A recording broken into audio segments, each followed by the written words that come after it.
Rimuru and Iruma's Adventures in the Netherworld by MU1622. Found on Wattpad, fanfiction.net, and Archive of Our Own. Chapter 46. Banquet and Discussions. Rimuru point of view. The fight is over and I'm relieved. I don't really like doing things like that, but it was necessary in this case. I was challenged, so I fought Buliran, and he ended up losing. There was nothing more to it, even if he made me quite angry in the process.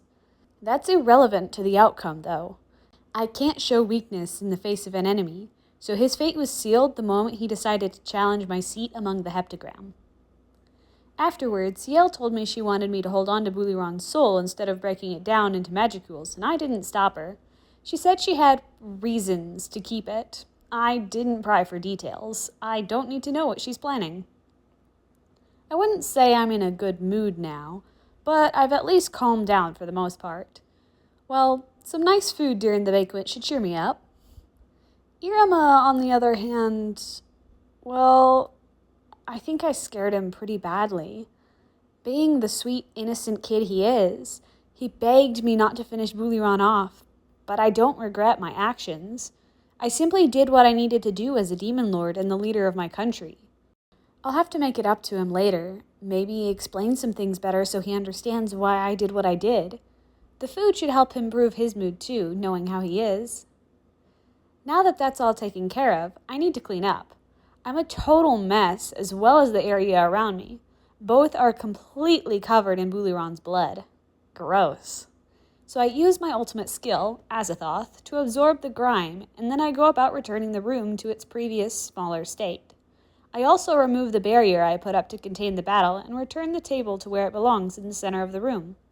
After I finish up, it doesn't take long before Guy begins approaching me, clapping slowly as he does. Nice job, Rimuru. Although, I would have loved to see you play with him a bit more before finishing Buliran off. Guy complains in his normal, arrogant manner. I am not in the mood for this right now, Guy, I retort, not wanting to deal with his nonsense right after the emotional roller coaster I just went through. I think you went a little too easy on him, that's all. Well, since you were a little disappointing, you might as well provide food for the banquet, Guy says, leaning into him, dumping his work on my lap again, as usual. Excuse me? I shout, irritatedly. You can, can't you? Guy asks, grinning at me in an infuriating way. Well, maybe, but I don't want to, I admit reluctantly. Rimuru's country does have the best food, so I agree. He should provide it, Luminous chimes in. Seriously? You too? I yell. I want Tempest food too! Please! Malim shouts excitedly. Ugh, fine. Let me see what I have on me, I grumble. I guess I'll have to dig into my personal stash for this. I always keep food on me since stuff doesn't spoil within my imaginary space, and sometimes I like to snack on a whim. So I start pulling out platters of food I saved for later, and laying them out on the table, a bit reluctant. It ends up looking like a total feast by the time I'm done, so I hope everyone here is grateful. I'll have to restock after this. Ha! I knew he had the good stuff on him. I hope you have some of Tempest's fine liquor in there as well. I could use a good drink right now, Guy says. Shut up. You're lucky I even agreed to this. After I lay out the food, I take another look at Iruma. He's still standing in the same spot, staring off into space and looking shell-shocked from what he saw. Feeling bad, I walk over and give him a friendly pat on the back. This seems to startle him a little. It shows how zoned out he was a moment ago. Hey, you okay? I ask softly. He looks at me painfully before turning away. I don't know. I'm sorry if that was shocking for you to see. We can talk about it later, all right? For now, How about you enjoy some of this food? I ask as I gesture towards the table. Iruma, seemingly not having noticed the spread until I said something, glances at the table covered in an assortment of my favorite Japanese-inspired foods. His eyes light up, and he starts to drool a little while staring at the feast I just laid out. It does smell really good, Iruma mutters, almost in a trance, staring at the platters of delicious food. I knew it! Irma looks away from the table and back to me, shaking his head a little to snap out of his stupor. But I don't understand. Why did you... I don't... he mutters, sounding torn and confused. We'll talk later, okay? I promise, I reassure him with a smile. But... Oh, okay, Irma mumbles, giving in. Irma, point of view. I'm still not completely believing what I just saw. Rimuru didn't just kill Buliran. She tortured him. That cruel, cold look she had in her golden eyes. The fear even other demon lords showed when she was mad. And now the fact that Rimuru looks completely unbothered by it all. The mood around me is shockingly light, unlike what I'm feeling internally right now. Was I wrong when I convinced myself Rimuru was a good person? Maybe Rimuru did... My thoughts are interrupted by someone touching me. I jump a little at the unexpected sensation before looking for the source of it. It's Rimuru. She's smiling at me warmly, but I quickly avert my eyes, not wanting to even look Rimuru in the face right now. Hey, you okay? Rimuru asks in a kind tone. How can she be smiling after that? I don't know, I respond honestly. I'm sorry if that was shocking for you to see. We can talk about it later, all right? For now, how about you enjoy some of this food? Rimuru asks, waving her hand in the direction of the table. It was gone last time I looked in that direction, so whatever Rimuru did with it earlier, she must have undone it. Just like Rimuru said, the table is filled with plates of various foods, many of which I recognize as Japanese. Where did all that come from? It does smell really good, I admit, as I realize how hungry I am. But I have more important things right now. I can't just let go of what I just witnessed. I shake the cobwebs out of my head and resolve myself to confront Rimuru about what she just did. But I don't understand. Why did you... I don't... My voice comes out very unsure and stuttery, which is frustrating. I'm scared asking Rimuru this, but I need to know. We'll talk later, okay? I promise, Rimuru says with another genuine-looking smile. But... okay. I'm torn for a moment, not sure what to say to that before giving in. I just don't have the guts to say what I need to. Maybe it's for the best, waiting to discuss this since my thoughts are a jumbled mess right now. I also realize that all the other demon lords are looking at us, so having a private conversation right here and now probably isn't a good idea. It's not like Rimuru would ever treat me like that. She was protecting me. That's part of the reason she, ended Buliran. Even in my own thoughts, I don't like using the word killed. Everyone takes their seats again now that they are at the table again, and a few more appear out of thin air, much like the table did. It seems like Rimuru was responsible for this. What are those extra chairs for, Rimuru? Guy asks. The other people that are here, Rimuru responds casually. The subordinates? Guy asks, and Rimuru nods. I swear, Guy complains, pinching the bridge of his nose in annoyance. I eat with my subordinates all the time, so don't make a big deal out of it. I was the one that provided the food, remember? If I want to let them eat some of it too, it's my decision, Rimuru retorts. The two argue for a few minutes over whether it's okay to let the non-demon lords eat at the same table, and it ends with Rimuru getting their way. You two are not allowed at the table, though. Rimuru is not your master. I am, Guy says to the two maids that showed people to this place before the meeting started. The two maids nod solemnly and stand behind Guy's seat.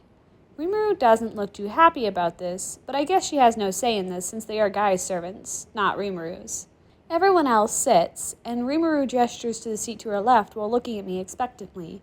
Not wanting to be rude, I reluctantly shuffle over and sit. I'm still not comfortable being near Rimuru after seeing how terrifying she was earlier. But if I say no, I don't know how Rimuru will react. Plus, where else would I sit? This is a whole room filled with scary demon lords. I just want to go home, but I can't. At least the food looks good. I follow everyone's lead and grab some food and start to eat. Despite the food looking, smelling, and tasting mouth-wateringly good, I can't bring myself to eat much. I'm hungry, but my stomach is still in a knot from earlier. The fact I'm surrounded by all these unpredictable, ridiculously strong people is making me persistently uneasy. Rimuru glances at me, then my food, then me again questioningly, looking like she wants to ask me something, but doesn't. Instead, she turns to Luminous, who's sitting on her other side. The two start chatting with each other, but my attention is quickly grabbed by another conversation happening at the table. Come on, Guy! Read it! Read it! Read it! Ramirez insists, while waving a book in Guy's face. It appears to be manga. So it looks like Veldora isn't the only person Rimuru gives manga to. I'm not interested, Ramirez. But it's great! It's chock full of knowledge about all sorts of things. Specifically love. See, it's even in the title. As I already said, I'm not at all interested, Guy says, gently shoving the book away from his face. Phooey! Why can't you at least try it? Ramirez complains, with her cheeks puffed out. I look a little closer at the book and recognize it. It's one of the volumes of First Love Memories. I guess Rimuru must have somehow copied some of Omri's volumes. I'm not surprised. Ramirez seems to notice my interest in the book and flies over to me. Do you want to read it? It's very good! Ramirez exclaims enthusiastically. I know. I've read it before. Actually, I was an assistant on this manga, so I helped make it, I reply. You made this? Ramirez asks, with eyes sparkling with excitement and awe. I was only an assistant, I say, not wanting to take credit for the whole thing. Ramirez starts rambling on and on about First Love Memories, and I let her talk up a storm. I don't mind at all, since it's taking my mind off things, hearing her fangirl over one of my favorite mangas. At some point, she ended up sitting on my head and playing with my hair, but I didn't stop her. Can you tell me more about what happens next? Rimuru hasn't given me the next volume, and I'm dying to know, Ramirez pleads. You want me to spoil it for you? Really? I ask. No. Never mind. Don't tell me.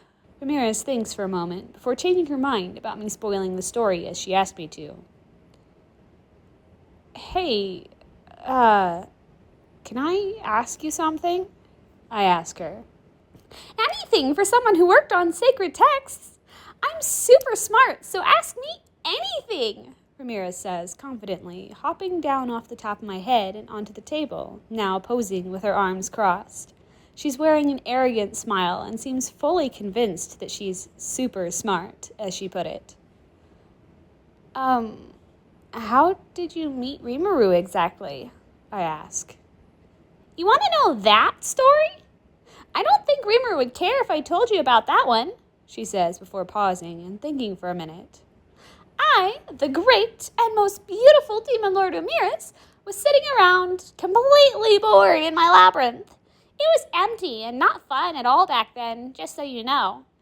It was somewhere else, too, not in Tempest, but back to the story. I sensed that 6 kids strolled inside, which was weird.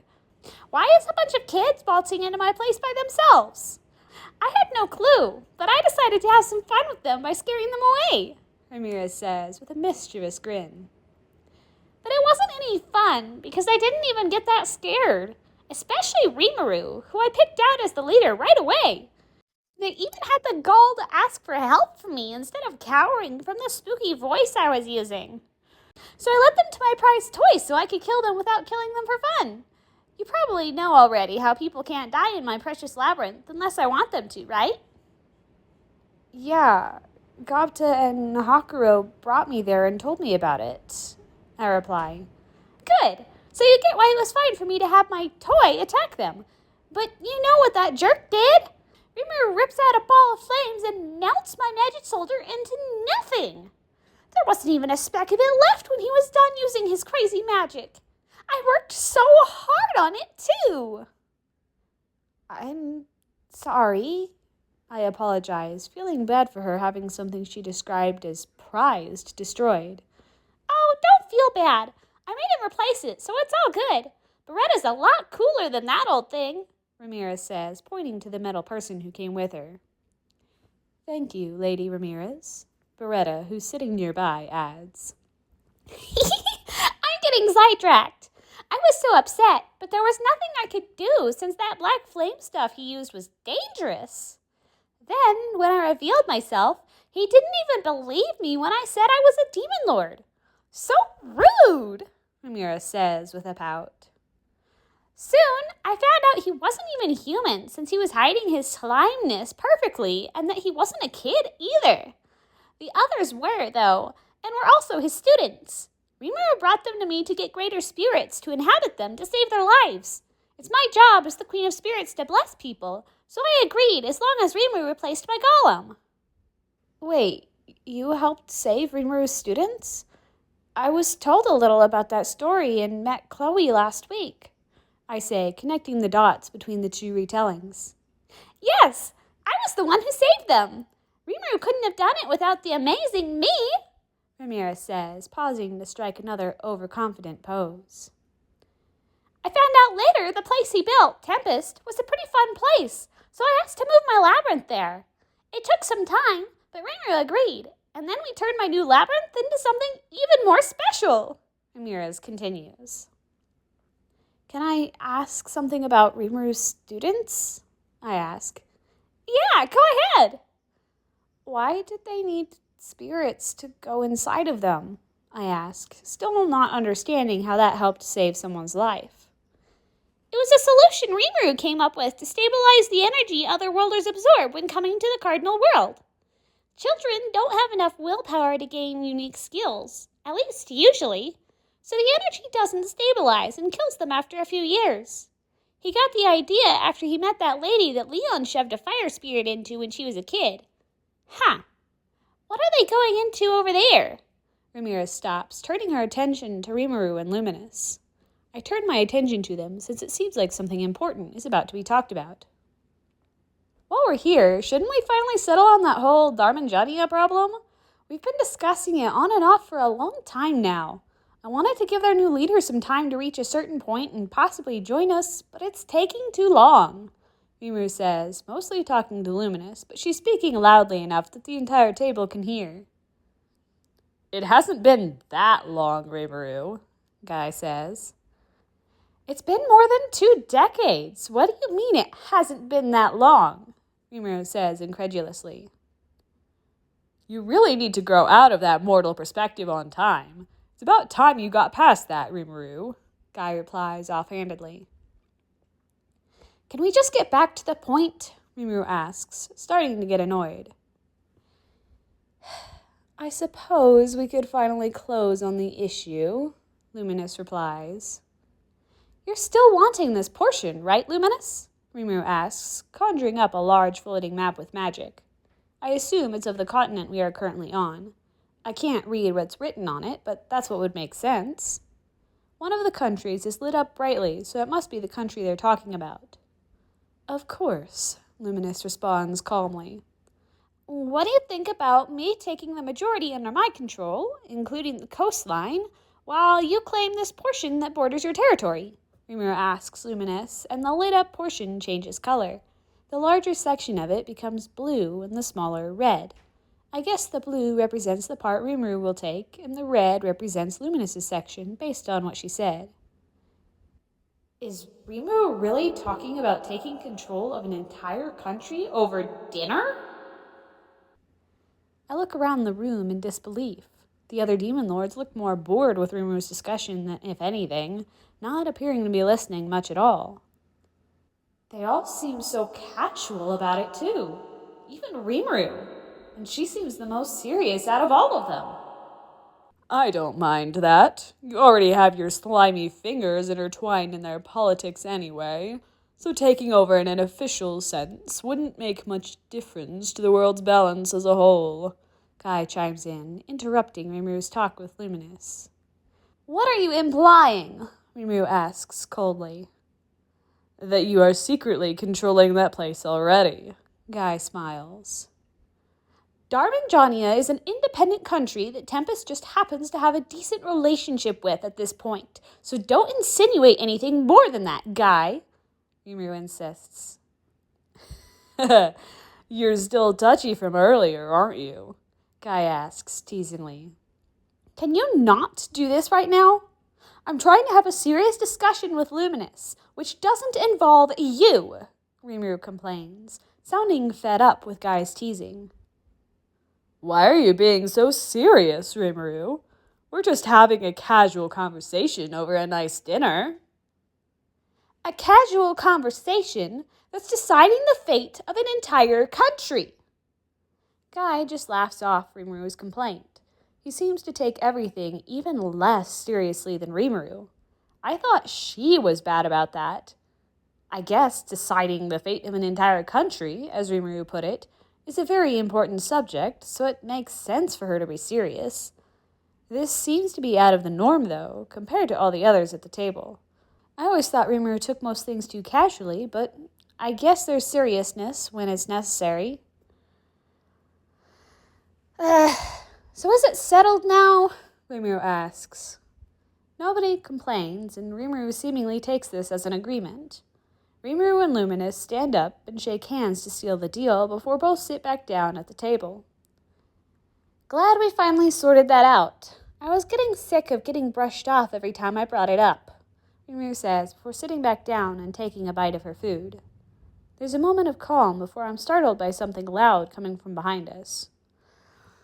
I have arrived! A booming voice shouts. Veldora? Rimuru asks, surprised. Yes, it is I, your sworn brother Veldora Tempest, Veldora declares loudly. Yeah, I get that, Veldora. But what in the world are you doing here? Rimuru asks, now sounding more annoyed than surprised by Veldora's sudden appearance. I have brought something special to show you all, Veldora announces in a grand tone. You stupid lizard, why must you stand so close to... Luminous starts to stand up to turn around and chastise Veldora for popping up behind her out of nowhere, but simultaneously, Veldora strikes a confident pose and inadvertently elbows her in the back of the head.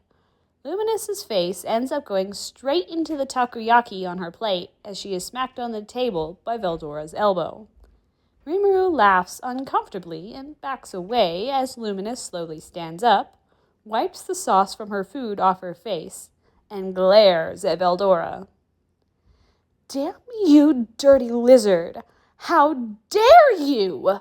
Luminous yells angrily. You better not stop me, Rimuru! She turns her angry gaze to Rimuru, who simply puts up their hands in defeat. Do what you want with him. He deserves it for barging into Walpurgis again.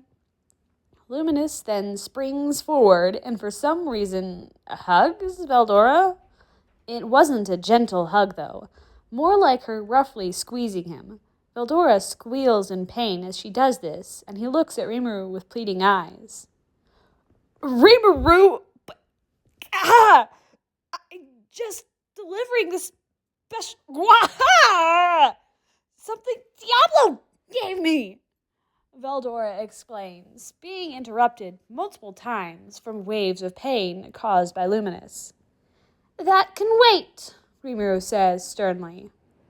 This goes on for a few minutes as Rimuru indifferently watches Veldora get painfully squeezed by Luminous. I feel bad for Veldora, but it's not like I can do anything about what's happening to him right now. Why is she so mad? It was just an accident, right? I ask out loud while watching helplessly. Centuries-long grudge. He deserves it. Trust me, Rimuru responds, still watching Veldora get punished. You didn't tell me you were bringing your brother today, Rimuru, Guy says, watching Veldora be tortured by Luminous with a smile. It wasn't something I was expecting either. He just pops up out of nowhere like that sometimes. I keep telling him to ask first, but he gets excited and forgets, I guess, Rimuru replies. Is Veldora gonna be okay? I ask. Oh, he'll be fine. Just a little tired when Luminous is done with him, Rimuru says casually. Malim walks up, seemingly curious about what's going on.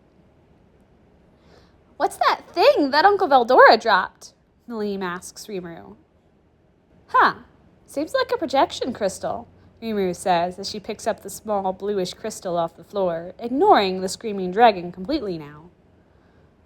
What's that? I ask. A magic crystal that can record videos and project them. Kind of like a DVD, but it acts as the player as well as the disc. I wonder what's on it, Rimuru says, peering curiously at the crystal while holding it a few inches in front of her face. Hey, Rimuru, what's a DVD? Malim asks. Oh, it's something from my previous world. As I said, it's similar to this, but less useful since it needs another device to work. I want to see what's on that, Rimuru, Malim declares. Yeah, me too, Ramirez chimes in, zooming over to Rimuru. Yes, please, show us, Guy adds. Fine, I'll play it, Rimuru says.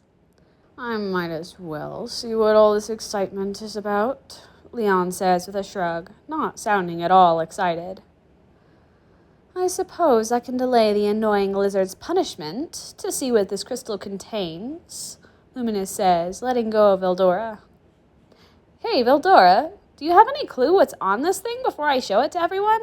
Rimuru asks Veldora. No, Diablo just said it was important and agreed to give me extra desserts if I brought it here and made sure everyone saw it. He seemed desperate, Veldora replies, scratching his head. Well, I guess it won't do any harm to play it, Rimuru shrugs and sets the crystal on the floor. Everyone gathers around to see what's on the crystal with varying levels of excitement. Even Dino woke up to see what's going on. And that concludes chapter 46 of Rimuru and Iruma's Adventures in the Netherworld. I'm excited for the next chapter. I forgot that Diablo's little stint of recording their show actually has a moment where it comes up in the plot. I forgot that this happens.